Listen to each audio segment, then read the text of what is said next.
everyone, welcome to Julie Stitches Vintage very first video.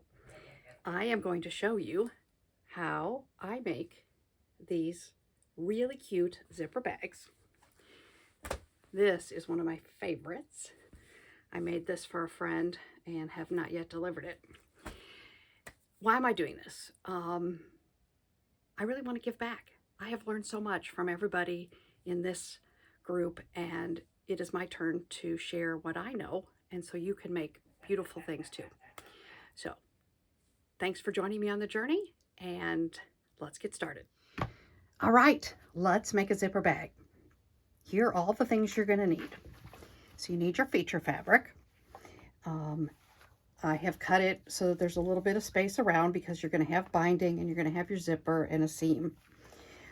I use the Hobbs 80/20 fusible fleece or batting, and I think that works really well. So you're going to need your front, and then you're going to need your backing fabric. And I cut this bigger than what I think I'm going to need, and here's how I kind of check it. I imagine this is the top, so the zipper would go here, and sometimes I like a little bit at the bottom. You can, once you put it together, you can decide how much you want at the top and at the bottom. But this gives us some options when we get to that point. And I make it a little wider. I don't know about you, but when I do some quilting, things get askew a little bit. And if you have it a little bigger, then you can sort of even everything up before you put it all together. Okay, so you need your front and your back. I'm going to show you how I stitch this. You're going to need your lining, which is about, I can see, a little bit bigger than these two pieces put together. Once again, I always like to have a little too much that I can cut off than not enough. Then we're going to need our binding for the side. So if this is what our finished bag's going to look like, we need some binding on the side. And I cut it 1 3/4 inches wide, and I have plenty here, but if you're just using scraps, once you finish your bag, you can, or once you've sewed it together but not put the binding on, you can measure it out, and you want it about 1 inch longer on each end. But here I've got plenty. You need your zipper. In this case, it's just a regular dress zipper. I try to use ones that are a little bit longer than the bag because it makes it easier to sew. I love zipper tape. This stuff is like magic. So we will put it on the zipper, and it helps the bag to sit nicely against the teeth and make a really nice straight stitching space. Love my glue. I also, since I use my featherweight almost exclusively, I have a seam guide. This is from Madam Sew. It works great. So you can pick the exact seam allowance you want, sew along this magnetic guide, and you get really great straight stitches. So those are all the goodies you're going to need. Before we move on, let me show you how I do my cross hatching. Blue painter's tape. So I put this from corner to corner, and then I will stitch, let's bring this up here, with the presser foot along the side. And I will go down and then back up. I will take this tape and put it this way, do the same thing, pull the tape off and press it, because it can get kind of wrinkly, but that good press helps keep it all flat. All right, I'm going to do this stitching and then come back and show you how we start to put it together. Okay, I use, to finish my stitching, my Kelly Klein quilting ruler. It is the perfect size, and it works really well with my featherweight foot. I line up her stitching line here, the seam allowance line, with my stitching, making sure that I've got it straight. Put the presser foot up against it, and if I hold this down with this hand, grab my threads and slowly move it down, I can get it pretty darn straight. I've got a table for my featherweight. Whoops, now I'm going off a little. We're gonna, talking and sewing may not mix. Let's see how this looks. Oh, that's close enough.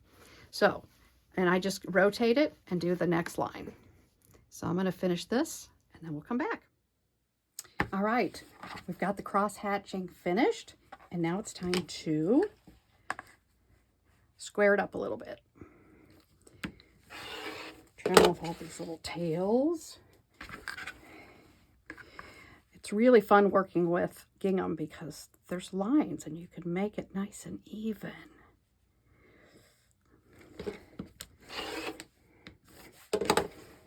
All right, cut this side. Gotta look a little closely here, make sure I got it straightened up. And finally this side. All right, there we go.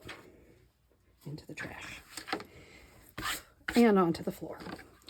Yes, I have a vacuum that lives down here with me, and I vacuum up every day after I finish. All right, now we are going to attach the bottom to the bottom. So turn it this way, line it up, and I leave about the same amount of extra fabric on each side. Got my pins here, making sure I got bottom to bottom. Ask me how I know that you should double check that. I have made that mistake more than once in my haste. Okay, now we are going to sew this together, and we're going to top stitch it because it helps it lie really nice and flat. And why is that crooked? All right, let's sew the bottoms together. This is when I love my little seam guide. This is the seam guide ruler from Madam Sew, and it also comes with a magnetic guide.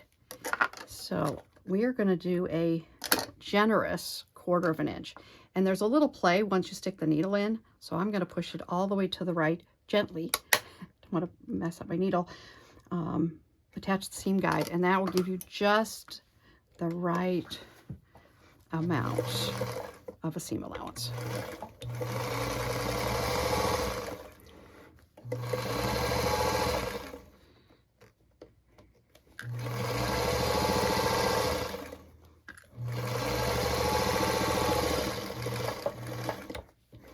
All right, so that's our generous 1/4 inch seam, as opposed to the scant 1/4 inch seam that we do with quilting. All right, there we go. And when you're working with plaid, it's a good news, bad news thing. You can see if you've got it off, and I'm kind of picky about it. I want to make sure that it looks about even, and it's pretty close, so we're going with it. All right, let's finger press this open, and then I'm going to press it on the right side so that I don't get my iron on the fusible batting. Just give it a good press. I've got this really cool little ironing station sitting next to me, which I will show you someday. All right, I am going to sew on the left side here. I'm using the very small part of the presser foot as the guide. And we'll just top stitch this like so.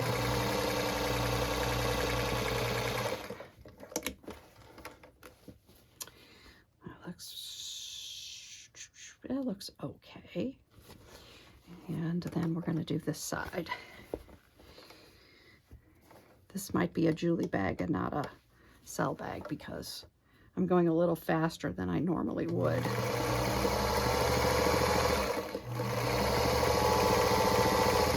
Which is a-okay with me,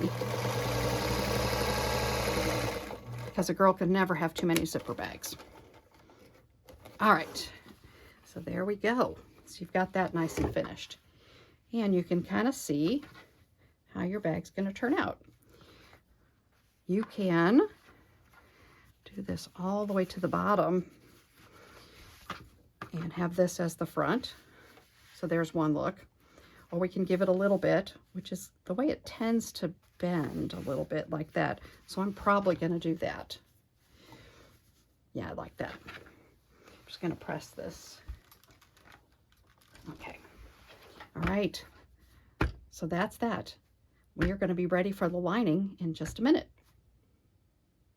All right. We've got our lining ready to go. And as I said, I've cut it a little bit bigger than I need it to be, because you just never know. And I'm going to place this like so, and then pin the top here. And this we're going to also do 1/4 inch. You can do the generous 1/4 inch or scant. I think the generous one works best for me. All right, make sure it's kind of straight. And then we're going to trim this off. I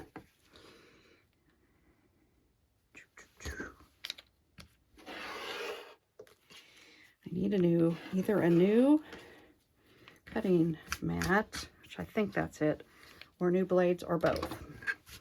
Okay, so we're ready to go. Now, one thing I sometimes do, you can do it exactly like this, and we're going to sew each end, and we're going to flip it around. But thinking about physics, which I never took in school, but if this is going to get folded to the inside, you're going to have, this needs to be a little bit longer than the inside. So it can get a little wrinkly inside. So sometimes, most times, I come and take just a smidge off. Less than 1/4 inch, a little more than 1/8. And then match it up. And you can see that this is going to be a little longer, but we're going to match it up. Then when we turn it, it should be nice and snug. Okay. But here's the good news. It's on the inside. So if it's a little wrinkled, no one will know. Okay. All right, I'm going to sew this 1/4 inch seam on both sides, and then come back and show you what we do next. All right, I've got the two sides stitched. I'm going to give them a little press. I moved a little pressing mat over here so I could have it in the camera view. Okay, and we're going to turn it right side out. And then I'm going to give it a little press. I'm pressing towards the lining, probably just because it tends to naturally go that way. There we go. All right, now we're going to get it ready for the zipper. We're going to press the lining down. You can see, make sure I get this in the camera here. I tried to make sure that the outside curves a little bit towards the back so that when you sew on your zipper, you're not seeing much of the lining. So we're going to fold that a little bit like that and give that a press. That looks pretty good. And then we'll do the same thing here.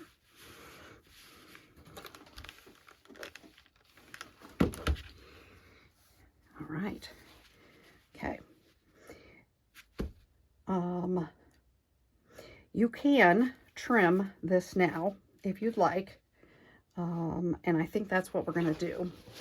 And then we will do the zipper. Get my long ruler here. Nope. Here we go.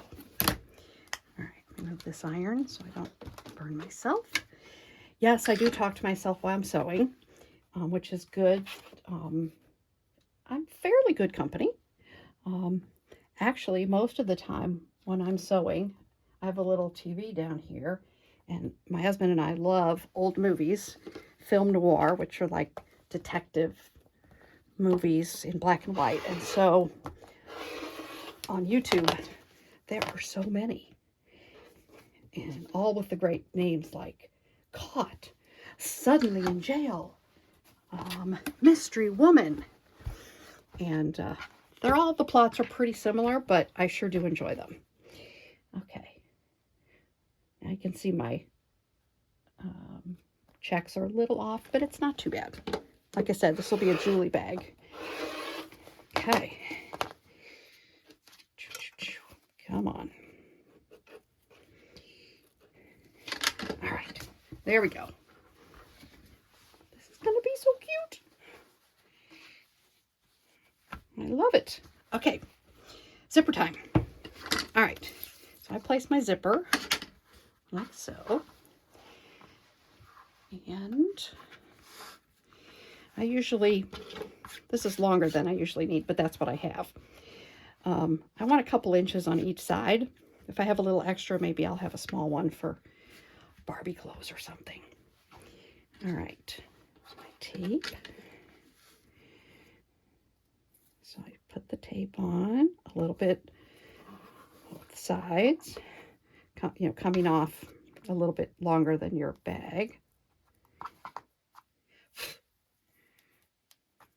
This one. Press. Okay.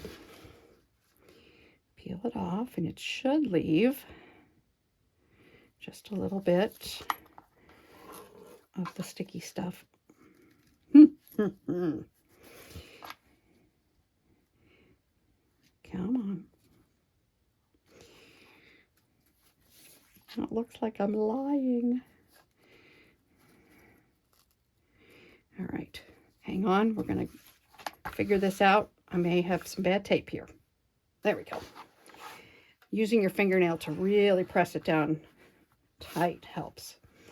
Okay, now I'm going to just place this. I have to get a little closer here. A little thread.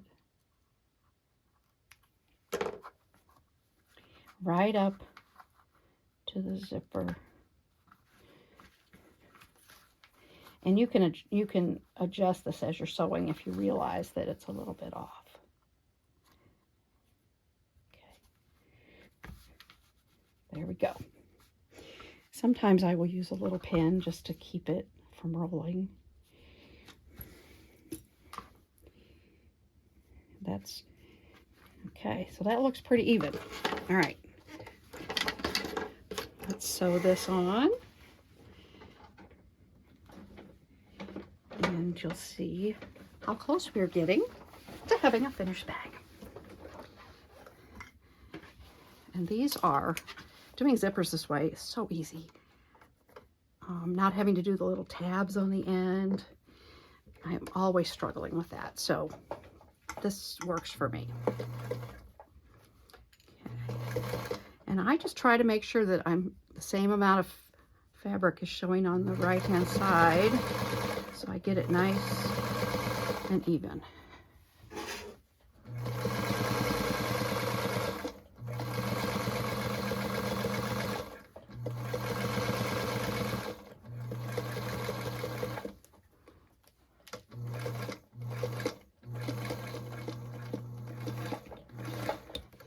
All right, let's see how this looks. Let's make sure that it opens. Ta-da! It does. Awesome. Okay. Trim off these loose threads.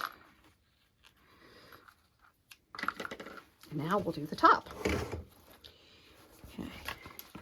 Let's put a couple of pins in this one too.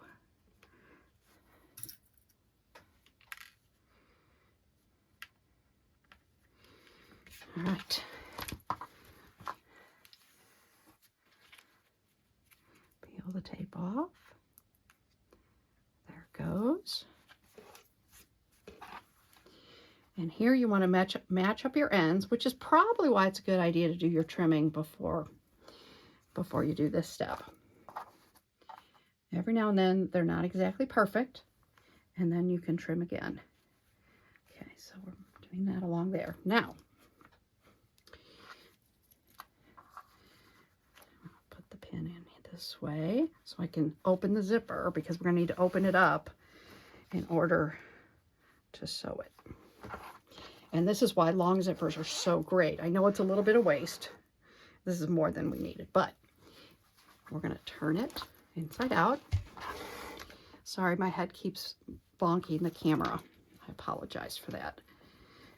We'll get better at this. All right, and here we go.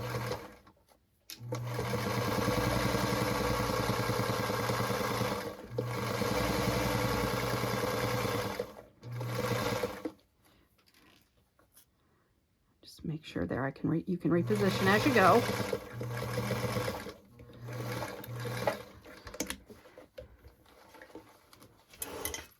Okay, cut our threads.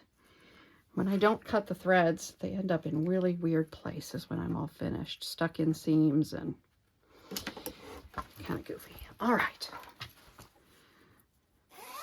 Oh my goodness, look at that. It's almost a bag. All right, so what we're gonna do now is when you make your final decision on your layout. At this point, we could move it down like this, which is really cute. We could move it way up like this, but I'm gonna go with what I decided in the beginning. A little bit of a base. Okay, now it's time to sew our sides. I'm gonna grab this ruler here, and I sometimes put it right here to just make sure that I've got the lining pushed all the way to the bottom. And we're gonna need clips here. I'm gonna put a pin there, but we're gonna clip this. And the same thing here. Also, pro tip, make sure your lining has not shifted so that it's shifted all the way over here and doesn't get caught when you sew this seam. Yeah, I've done that. Here's the good thing. I've made all the mistakes you could possibly make, and they still come out great. So you can too. Okay, do the same thing up here. Get it nice, good shape. All right, I start with the right side first because I want to close this zipper off, because when I open this one, I don't want it to go off, which has happened before. And I've got a zipper jig, and I will show you how that works at another time to put them back on. But why cause yourself extra trouble? Okay, so this is sort of right along the edge. And it's just to hold it in place, because we're going to do one final trim. Now, for those of you who've sewn a long time, you know that the fabric can creep a little bit and you end up with it not straight at the bottom. So sometimes I will use this. With shout out to Kathy Weiser's son, Tim, who made this. Oh my gosh, we have to have a commercial here. This is the most amazing thing. This is walnut, and it's beautiful. And it's got a seam ripper on one side and the pointy end on the other. So Kathy Weiser's your hookup if you need one of these.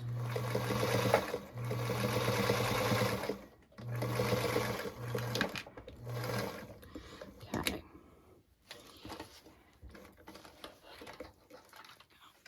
Come here, don't do that. Okay. So now we got that. So now we're going to trim this up one last time just to make sure everything is even. As you can see, do it over here. I've got a little extra on here. Stuff just moves, no matter how careful you are. And it doesn't matter that we've cut the seam allowance different, because we're going to put our binding here. And it still is connected. We've still closed off the edge so the zipper won't go flying. Okay, this is a little trickier because if you sew it like this, your zipper pull is on the wrong side. Yes, that was mistake number 275 that I have made. So what I like to do, because I want to get it, I want to get it nice and in the right place, is I will stitch this. It takes a little more time, but I think it gives you a better finish. And I'll come right about up to there. I can still unzip the zipper, and then I come on this side and do the same thing. Then I know, because once you unzip it, you kind of hold the zipper teeth together to make sure you've got a tight bond. There we go. All right. And this one, ouch. Yes, and I've bled on fabric before too. I'm sure you all have. I'm going to turn it on this side and finish it off.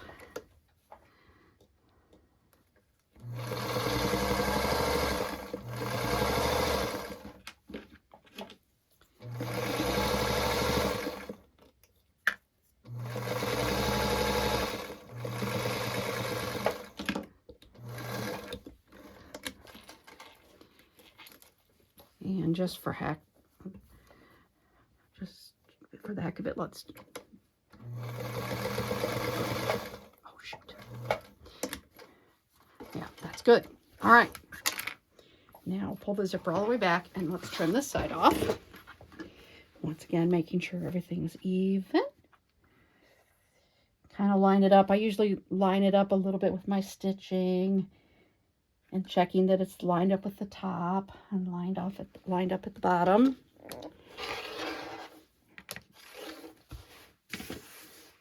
Okay. There we go. Oh my gosh. That's so stinking cute. Okay. We're going to do the binding next. Be right back. All right. Binding time, and then we're almost finished. Okay. As I mentioned, we're going to cut it. Get my little sign here. 1 3/4 inches wide. We're going to use a 3/8 inch seam allowance. And I cut it about 1 inch longer on each end. All right. So we're going to pin this on. For all those quilters out there, you know this well. The big difference is that it is a single layer rather than, you know, a 2.5 inch strip that you've doubled.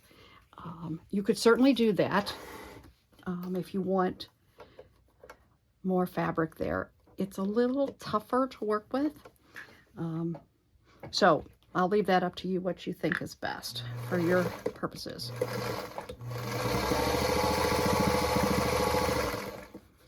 And I don't even really pin this. I get it started, and then of course you can see it's kind of moving down. If I were using my Bernina, I'd use my walking foot, but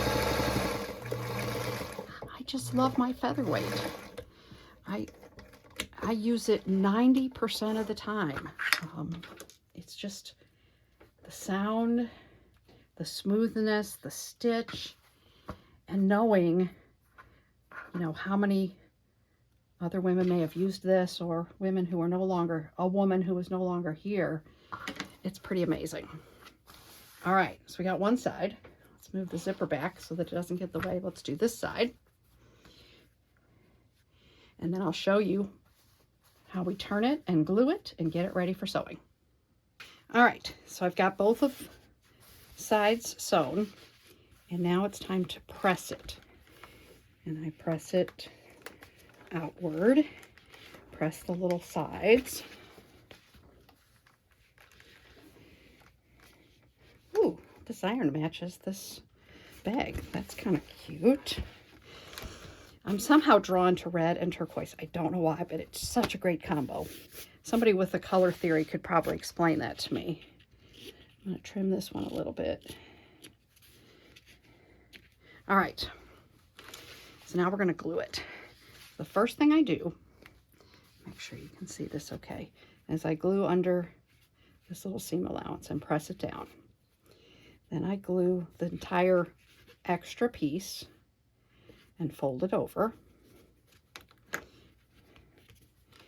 Give it a little press, and then I usually pin it just to make sure it stays where we need it to stay. And let's do the other side. Same thing. And you'll notice sometimes I pull this little seam allowance down a little bit so that it doesn't stick out when we fold this all over. Don't always do it, but you know, this is one of those things you can play with and make sure it's working for you. All right, so now we're going to pull this up, and I like to press it because that kind of puts a little crease in it. Turn it over this way. Oh, doesn't that look cute? I think the thing that's the most fun of making these bags is selecting the vintage linen and the fabrics to go with it. It just, auditioning fabrics and colors is so fun.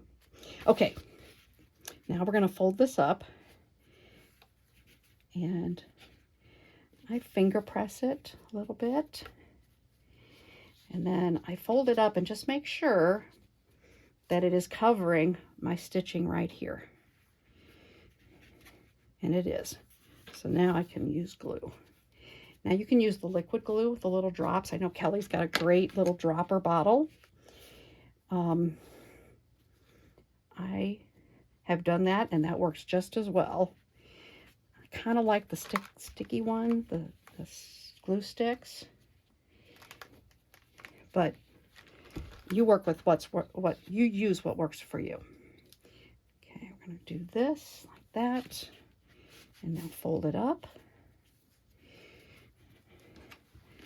clip it.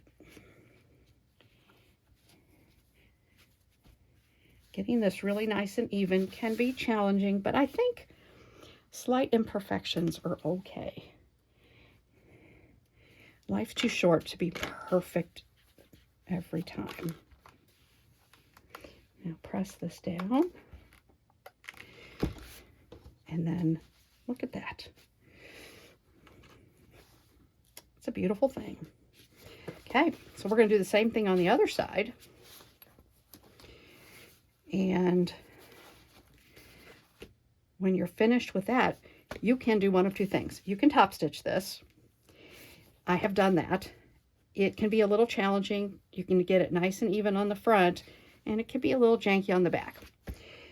So I have started doing this part by hand. It goes really fast. I mean, I can't even get from commercial to commercial on a TV show.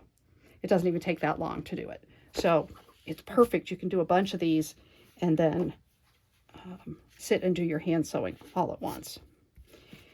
Okay, we're going to stick this down. Now, here's a request of you. If you are out there and you do this and you find a better way to do this binding, you must share. I think this works pretty well, but somebody may say, here's an even better way to do it.